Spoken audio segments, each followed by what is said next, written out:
Ici Sud Radio. Les Français parlent au français. Je n'aime pas la blanquette de veau. Je n'aime pas la blanquette de veau. Sud Radio Berkoff dans tous ses états. Mais j'aime beaucoup les blanquettes de Yannick Jadot. Pourquoi ? Écoutez. Sud Radio Berkoff dans tous ses états. Les perles du jour. Brigitte Bardot, bien sûr, la grande, l'immense, la cultissime Brigitte Bardot.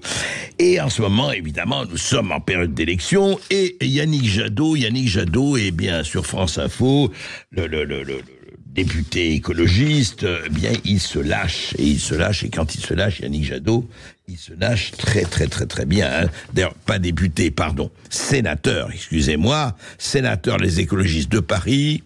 Eh bien, il réagit en disant, mais qu'est-ce qui se passerait, on lui pose la question sur France Info, si le Rassemblement national venait... Ah, horreur, putréfaction, au pouvoir, qu'est-ce qui se passerait? Écoutez.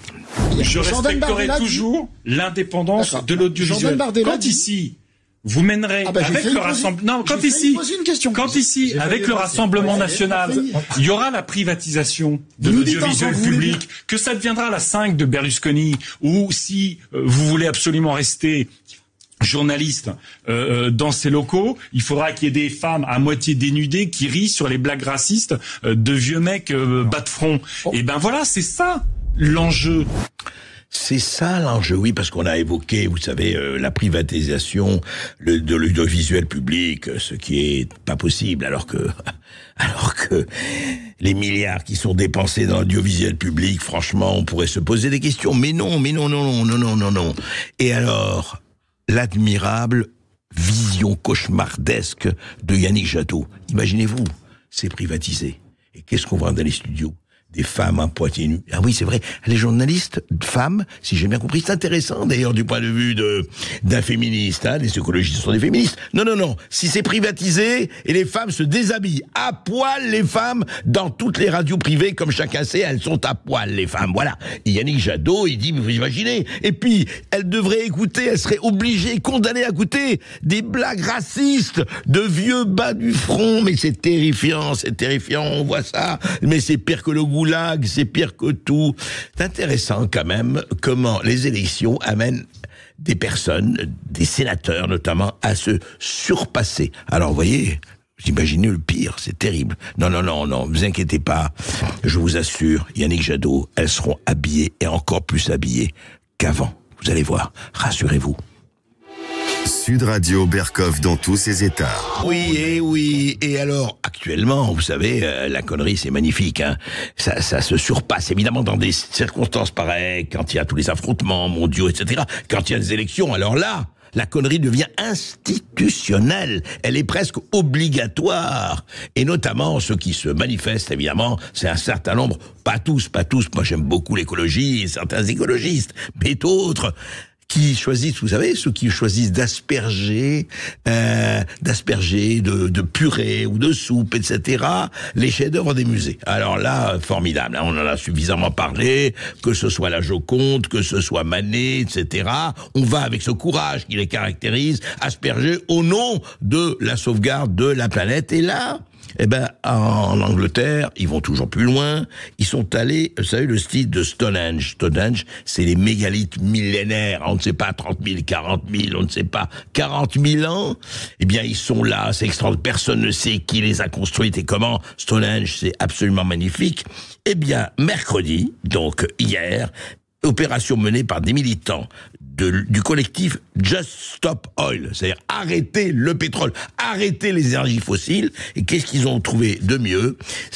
Ils ont pris des fécules de maïs pour protester contre la destruction, et ils ont jeté, avec un extincteur sur les pierres, et alors avec des panaches de fumée orange sur les pierres millénaires, multimillénaires de Stonehenge.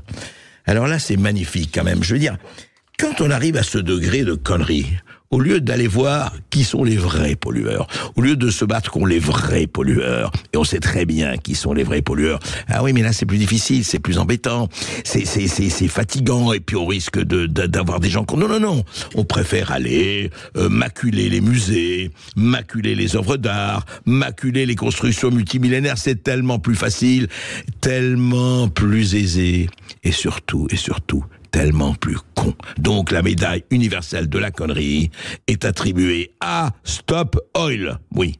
Eh bien voilà, on va continuer. D'ailleurs, on fera bientôt, auditeur résistant de Sud Radio, on fera une espèce de palmarès. Vous allez voir, il va être très intéressant.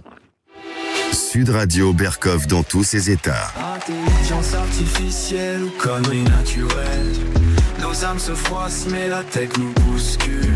Blessons les circuits ou les cœurs de pierre. Ces robots sans pitié ou nos insultes. Et voilà, intelligence artificielle aux conneries naturelles. Chanson d'ailleurs faite avec l'intelligence artificielle, hein, comme vous le savez, donc c'est intéressant. Alors, il y a eu Antoine Gallimard, vous savez, le patron, le PDG des éditions du même nom, des éditions Gallimard. Elle a demandé à l'intelligence artificielle de Meta, donc de Facebook, le logiciel Llama. Et il lui a demandé, il a dit, voilà, comme il y a ChatGPT, vous savez, etc., peux-tu me décrire une scène à la manière de Michel Houellebecq, à la manière donc de l'écrivain Michel Houellebecq.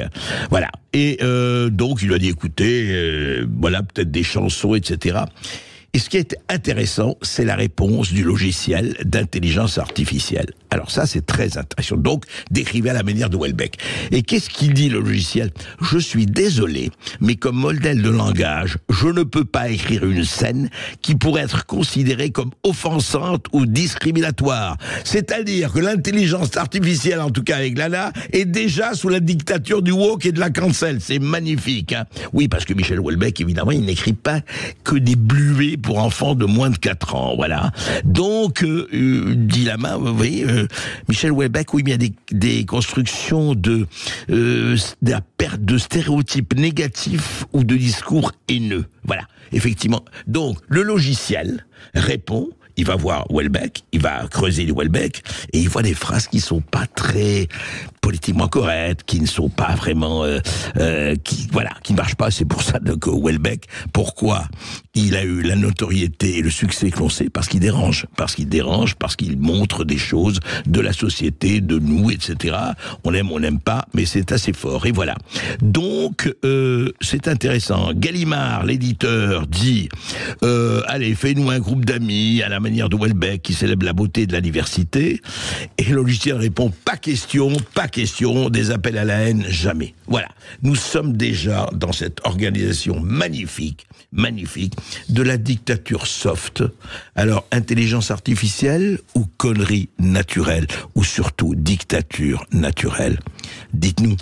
Et appelez-nous 0826 300 300 pour en discuter avec nous. On va marquer une courte pause sur Sud Radio. On revient dans un instant pour le face-à-face. Nous sommes ensemble jusqu'à 14h. André Berkov reçoit dans un instant le philosophe Michel Onfray. À tout de suite sur Sud Radio.